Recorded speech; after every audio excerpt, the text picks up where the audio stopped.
ఏదో first time అయితే అట్లా ట్రై చేస్తున్నా. చికెన్ అయితే ఫస్ట్ టైం వండుతాను నేను. చూద్దాం ఏ విధంగా ఉంటుందో. ఫ్రెండ్స్ ఇలా మన వంట మాస్టర్ చెప్తా అంటే మనం అయితే వంట చేయబోతున్నాం వంట మాస్టర్ తో కలిసి. ఫస్ట్ నూనె పోయి అన్నాడు, చింపిన ఎంత చూడు వంట మాస్టర్. ఓకేనా? అల్లం ఎంత వేయాలి?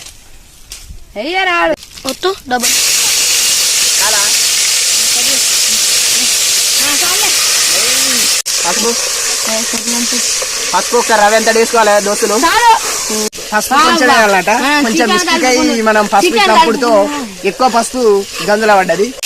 మొత్తం నల్ల మాడింది, తేడా కొడతట్టు పని చేసి మళ్ళీ వేరే వేద్దండి అది బడబై. ఫ్రెండ్స్ తాలింపు వేయగానే మొత్తం కారం కలపలేదు. కారం కలపకపోవడంతో తాలింపు మొత్తం మాడిపోయింది. మళ్ళీ ఫస్ట్ కాంతి మొదటికి వచ్చింది కథ మొత్తం. ఇది బడబోసి కొత్తగా పోద్దాం. అది బడవేరా మళ్ళా